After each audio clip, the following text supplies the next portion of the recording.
Assalamualaikum warahmatullahi wabarakatuh. Yang terhormat Bapak Taufik Abadi selaku dosen pengampu mata kuliah ekonomi koperasi dan teman-teman yang berbahagia. Pada video kali ini kami akan mempresentasikan hasil diskusi kami, yaitu tentang sejarah pertumbuhan dan perkembangan koperasi sejak zaman penjajahan sampai sekarang. Sebelumnya izinkan saya untuk memperkenalkan kelompok, yaitu ada saya sendiri, Selisa Nurlauni dengan NIM 41200010, dan ada Muhammad Haris Maula dengan NIM 2013116266. Langsung saja, yaitu pada poin pertama tentang timbulnya cita-cita ke arah pembentukan koperasi. Sistem ekonomi liberal mulai dilaksanakan di Hindia Belanda. Sejak saat ini, para penanam modal Belanda berlomba menginvestasikan dananya ke Hindia Belanda. Dari sinilah praktik penindasan, pemerasan, dan pemerkosaan hak tanpa perikomunisaan makin berlangsung ganas. Investasi yang dilakukan investor Belanda itu membawa keuntungan yang melimpah bagi mereka. Akan tetapi, yang diperoleh bangsa Hindia Belanda adalah kemelaratan yang merajalela atas kehidupan rakyat. Dalam keadaan hidup demikian, pihak kolonial terus-menerus mengintimidasi penduduk pribumi, sehingga kondisi sebagian besar rakyat sangat memprihatinkan. Di samping itu, para rentenir, pengijon, dan lintah darat turut pula memperkeruh suasana.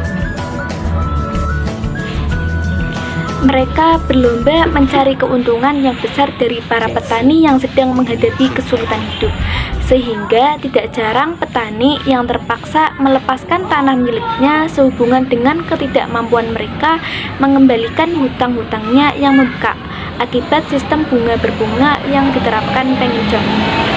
Pada tahun 1891 didirikan Bank Penolong dan Penyimpanan di Purwokerto yang bertujuan untuk membebaskan para pegawai dari segala tekanan utang.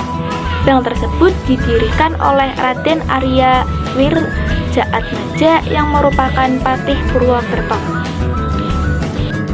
Pada poin selanjutnya, yaitu mengenai perjuangan pembentukan koperasi pada zaman penjajahan.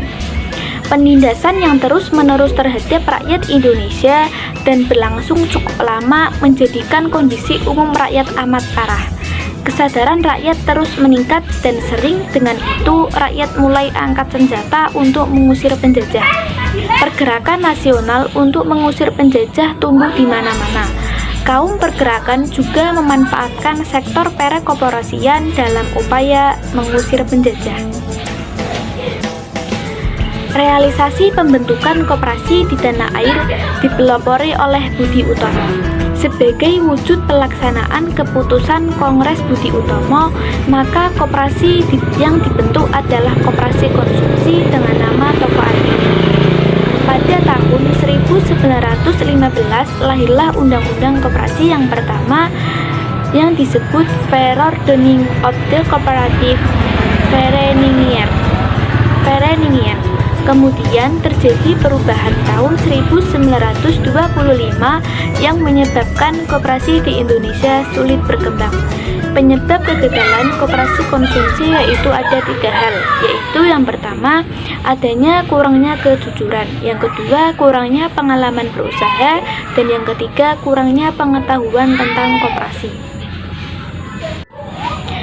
Pada hakikatnya, pertumbuhan koperasi di tanah air menghadapi 2 macam rintangan, yaitu rintangan yang pertama, rintangan yang datang dari luar atau eksternal, dan rintangan yang kedua yaitu rintangan yang dari dalam atau internal, yaitu dari koperasi itu sendiri. Rintangan eksternal terdiri dari yaitu seperti macam tekanan-tekanan politik dari pemerintah kolonial. Yang kedua, saingan barat dari kaum kapitalis Belanda. Sedangkan rintangan internal yaitu terdiri dari kekurangan tenaga yang memiliki pengetahuan dan keterampilan untuk mengelola koperasi. Yang kedua, kurangnya informasi tentang perkoperasian di kalangan rakyat.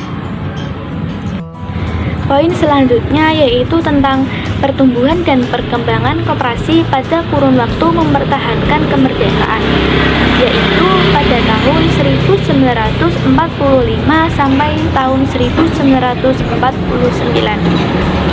Keinginan dan semangat untuk berkoperasi yang semula harus akibat konflik DWD RI Mera mulai timbul kembali segala dengan bergelarannya semangat dan nilai-nilai perjuangan 45.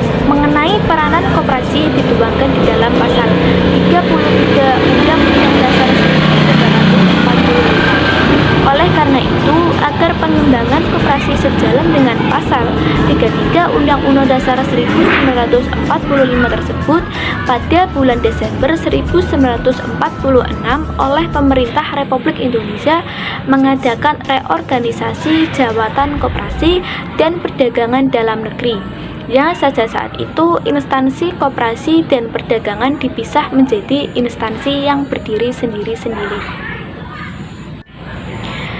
Perang sengit melawan kolonial yang berlangsung hingga tahun 1949 menyulitkan perkembangan gerakan koperasi. Tetapi ketika Belanda melakukan blokade, antusiasme berkoperasi muncul kembali. Semakin banyak organisasi yang turut mendukung dan membentuk koperasi. Akhir tahun 1946, jumlah koperasi yang didirikan melonjak cepat.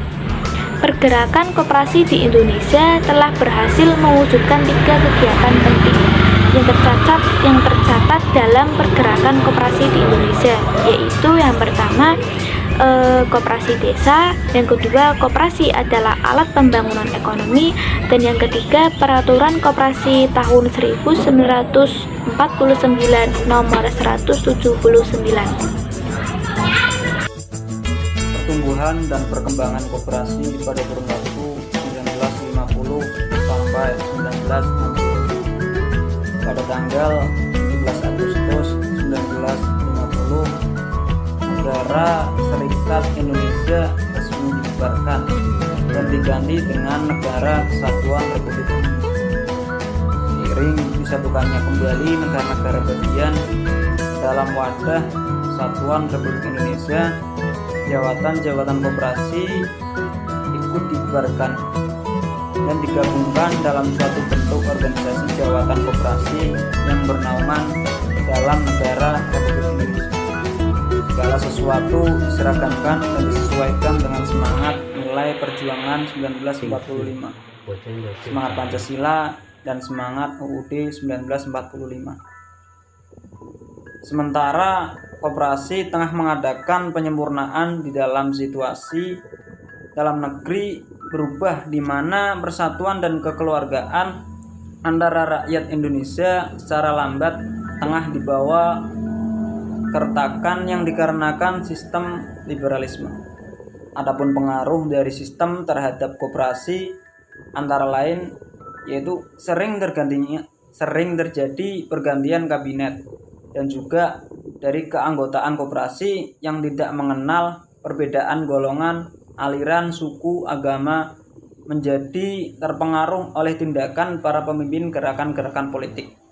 Akibat dari sistem liberalisme yang semakin hari semakin kuat, sehingga Presiden Soekarno mengeluarkan dekret pada tanggal 5 Juli 1959 untuk kembali ke UUD 1945. Musyawarah dan mufakat akan diutamakan kembali sehingga persatuan dan kesatuan bangsa terjamin dengan baik. Tetapi sangat disayangkan, demokrasi terpimpin dan ekonomi terpimpin, yang seharusnya terpimpin oleh Pancasila. Pengertian berubah menjadi terpimpin oleh garis-garis pemikiran pribadi dari Bung Karno, yang mengakibatkan diktatorisme ataupun autokrasi. Selanjutnya, perkembangan koperasi pada masa Orde Baru. Pemberontakan G30 SPKI merupakan malapetaka besar bagi rakyat dan juga bangsa Indonesia. Demikian pula hal tersebut dialami oleh gerakan koperasi di Indonesia. Oleh karena itu, dengan kebetulan atau dengan kebulatan tekad rakyat dan bangsa Indonesia untuk kembali melaksanakan UUD 1945 dan Pancasila secara murni dan konsekuen. Maka gerakan-gerakan koperasi di Indonesia tidak terkecuali untuk melaksanakan semangat Orde Baru yang dimulai dari titik awal 11 Maret 1996. Segera setelah itu pada tanggal 18 Desember 1967 telah dilahirkan Undang-Undang Koperasi yang baru, yakni dikenal dengan Undang-Undang Nomor 12 Tahun 1967 tentang pokok-pokok perkoperasian. Isi dari konsideran UU Nomor 12 1967 yaitu bahwa Undang-Undang Nomor 14 Tahun 1965 tentang perkoperasian mengandung pikiran-pikiran yang nyata, yaitu menempatkan fungsi peran koperasi sebagai abdi langsung daripada politik, sehingga mengakibatkan koperasi sebagai wadah perjuangan ekonomi rakyat. Juga menyelewengkan landasan-landasan, asas-asas, dan sendi-sendi dasar koperasi dari kemurniannya. Dan juga menyangkut beberapa hal seperti bahwa hubungan dengan itu perlu dibentuk undang-undang yang baru yang sesuai dengan semangat dan jiwa Orde Baru sebagaimana dituangkan dalam ketetapan MPRS sidang keempat dan sidang istimewa untuk memungkinkan bagi koperasi mendapatkan dudukan hukum dan tempat yang semestinya sebagai wadah organisasi perjuangan ekonomi nasional. Bahwa koperasi bersama-sama dengan sektor ekonomi negara dan swasta bergerak di segala kegiatan dan kehidupan ekonomi bangsa dalam rangka memampukan dirinya bagi usaha-usaha untuk mewujudkan masyarakat sosialisme Indonesia berdasarkan Pancasila yang adil dan makmur, diridhoi Tuhan Yang Maha Esa. Bahwa berhubungan dengan itu, maka Undang-Undang Nomor 14 Tahun 1965 perlu dicabut dan perlu dicerminkan jiwa serta cita-cita yang terkandung dalam jelas menyatakan bahwa perekonomian Indonesia disusun sebagai usaha bersama berdasarkan asas kekeluargaan dan koperasi adalah satu bangunan usaha yang sesuai dengan susunan perekonomian yang dimaksud itu dalam rangka kembali kepada kemurnian pelaksanaan Undang-Undang Dasar 1945 sesuai pula dengan ketetapan MPRS nomor 23 MPRS tentang pembaruan kebijakan landasan ekonomi, keuangan, dan juga bangunan. Selanjutnya perkembangan koperasi pada masa reformasi. Setelah pemerintah Orde Baru tumbang dan digantikan oleh Orde Reformasi, perkembangan koperasi mengalami peningkatan dalam era reformasi. Pemberdayaan ekonomi rakyat kembali diupayakan melalui pemberian kesempatan yang lebih besar bagi usaha kecil koperasi untuk tujuan tersebut, seperti sudah ditetapkan melalui GBHN tahun 1999. Pesan yang tersirat di dalam GBHN tahun 1999 tersebut bahwa tugas dan misi koperasi dalam era reformasi sekarang ini, yakni koperasi harus mampu berfungsi sebagai sasaran pendukung